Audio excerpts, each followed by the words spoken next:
Saudara-saudaraku yang kekasih dalam Tuhan, firman Tuhan yang kita akan baca hari ini dari Matius pasal 28. Saya akan membaca ayat 11 sampai ayat yang ke-20. Firman Tuhan, dusta mahkamah agama.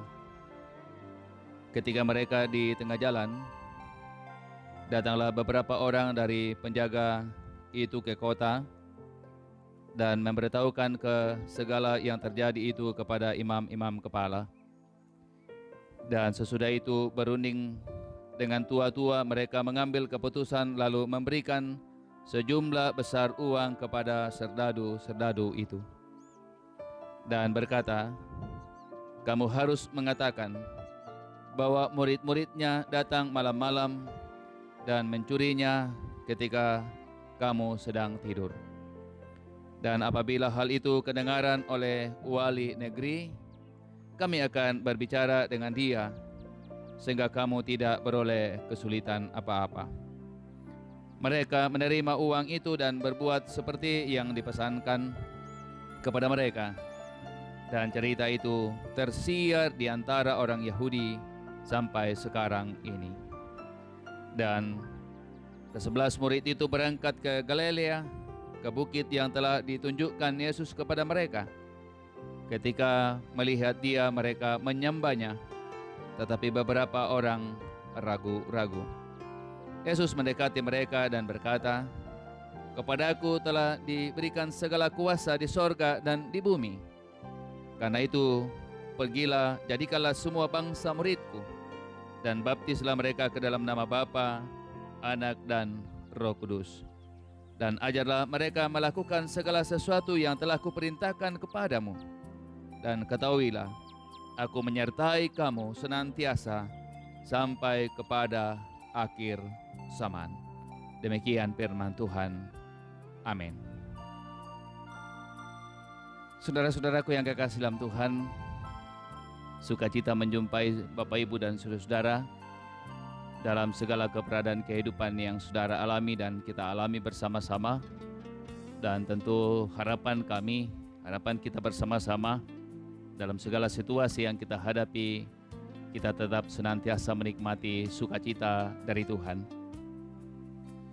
Bapak, Ibu, dan saudaraku yang dalam Tuhan, dalam dunia yang kita alami hari ini atau dalam keadaan yang kita hadapi bersama-sama, kita sering mendengarkan apa yang kemudian orang sebut dengan berita hoax atau berita bohong. Saudara-saudara, sesungguhnya berita bohong atau hoax itu adalah sebuah penyakit rohani yang dimiliki oleh seseorang. Karena ada orang yang, saudara-saudaraku yang Tuhan, ada orang yang sangat suka menyampaikan berita-berita yang tak benar. Ada orang yang sangat suka menyampaikan berita-berita bohong, dan ada banyak orang yang suka menyampaikan berita-berita hoax.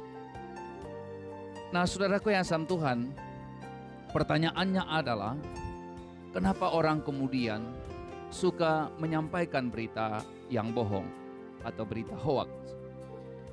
Dalam pembacaan kita, saudara-saudaraku yang kesam Tuhan, ketika Yesus bangkit, maka ada dua kelompok yang punya kepentingan dalam rangka menyampaikan kebenaran berita itu, yaitu pengawal-pengawal atau serdadu-serdadu yang ada di kuburan, menjaga kuburan Yesus. Yang kedua adalah para imam atau tua-tua Yahudi. Pertanyaannya, saudara-saudaraku yang sama Tuhan, kenapa mereka kemudian tidak menyampaikan kebenaran itu? Saudara-saudara, mereka punya kepentingan yang berbeda. Imam-imam dan tua-tua Yahudi tidak menyampaikan kebenaran bahwa Yesus bangkit karena mereka takut, malu di hadapan orang banyak. Karena mereka lah yang kemudian mengajukan Yesus melalui pengadilan dan Yesus kemudian dihukum mati. Sementara serdadu-serdadu Bapak Ibu dan saudaraku yang sama Tuhan tidak menyampaikan kebenaran tentang kebangkitan Kristus. Karena dalam pembacaan kita saudara-saudaraku yang sama Tuhan, mereka disogok dengan uang. Lalu kemudian mereka menyampaikan berita bahwa Yesus dicuri oleh murid-muridnya. Bapak Ibu dan saudaraku yang sama Tuhan, sesungguhnya mereka harus memberitakan kebenaran, tapi mereka menutup kebenaran bahwa Yesus tidak bangkit, tapi Yesus dicuri oleh murid-muridnya. Bapak Ibu dan saudaraku yang sama Tuhan, kita tentu tahu bahwa kebenaran itu pasti akan terpancar. Karena di mana ada kebenaran, pasti di sana ada kedamaian. Di mana ada kebohongan dan hoaks, pasti di situ ada banyak kekacauan. Dan karena itu Bapak Ibu dan saudaraku yang sama Tuhan, dalam Injil Matius pasal 6 ayat 33, Yesus berkata kepada kita dan berkata kepada murid-muridnya, carilah kerajaan Allah dan kebenarannya.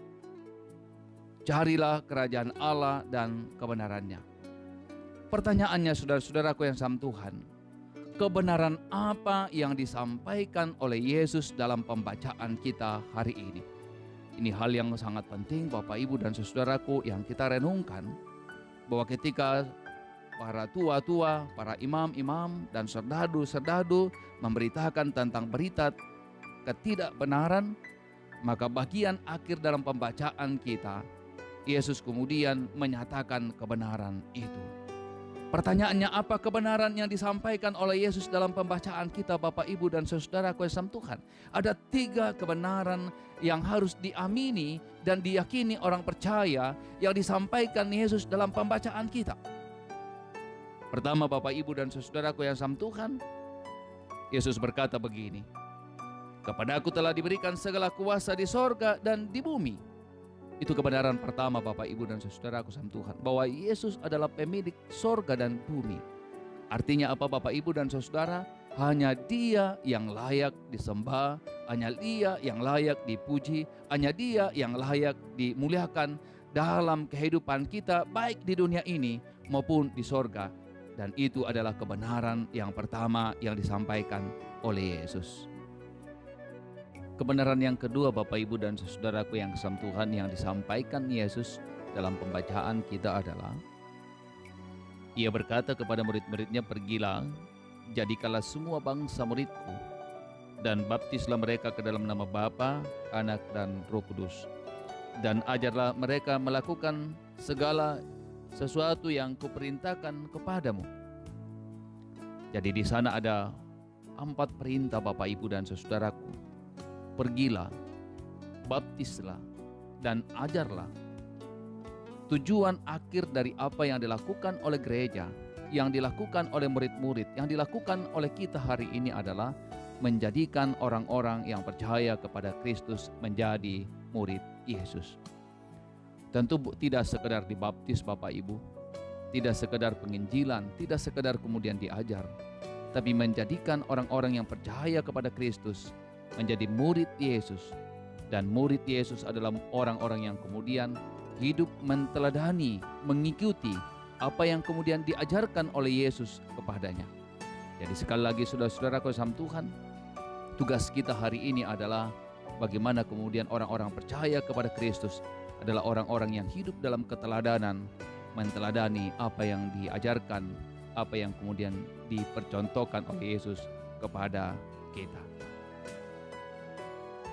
Yang ketiga Bapak Ibu dan saudaraku yang sama Tuhan, Yesus berkata begini, "Dan ketahuilah, Aku menyertai kamu senantiasa sampai kepada akhir zaman." Jadi ini janji yang diberikan oleh Yesus kepada murid-murid. Ini yang janji yang diberikan oleh Yesus kepada gereja, bahwa Ia yang punya kuasa di bumi dan punya kuasa di sorga senantiasa akan kemudian menyertai murid-murid dan menyertai gereja. Jadi kekuatan murid-murid, saudara-saudaraku sama Tuhan, kekuatan gereja bukan pada dirinya sendiri, tapi kekuatan murid-murid, kekuatan gereja berada pada penyertaan Tuhan. Saudara-saudaraku yang sama Tuhan, dalam segala yang kita hadapi hari ini, termasuk menghadapi COVID-19 virus corona, kita percaya bahwa penyertaan Tuhan, kasih sayang Tuhan senantiasa hadir dalam kehidupan kita. Seperti yang dialami murid-murid ketika mereka ada di danau, dan ketika gelombang datang menghantam kehidupan mereka, Bapak, Ibu, dan Saudara, Yesus berkata, diamlah dan tenanglah, dan badai itu kemudian berhenti. Itu harapan kita dan keyakinan iman kita, Bapak, Ibu, dan Saudaraku, dalam badai yang dahsyat yang kita hadapi hari ini. Kita percaya ada tangan Tuhan, ada kuasa Tuhan yang senantiasa menopang kita, dan kita yakin dan percaya bahwa ketika Tuhan berkenan, maka kita akan melalui badai yang kita hadapi hari ini dalam kasih sayang dan dalam pertolongannya. Marilah berdoa. Terima kasih Bapa di sorga, atas kasih-Mu dan atas cinta-Mu. Kami percaya janji-Mu ya dan amin. Kami percaya Engkau bersama-sama kami dalam menjalani kehidupan ini. Dan karena itu ya Tuhan, tolong dan topang kami, sehingga kami tetap kuat dalam menjalani kehidupan yang Tuhan anugerahkan bagi kami. Dalam segala situasi yang terjadi yang kami hadapi, ada tangan Tuhan yang senantiasa memegang tangan kami. Ada tangan Tuhan yang senantiasa menopang kami, sehingga kami tidak takut untuk menghadapi segala yang terjadi. Kami tetap meyakini bahwa Engkau bersama-sama kami, menguatkan dan menopang kami dalam menjalani kehidupan ini.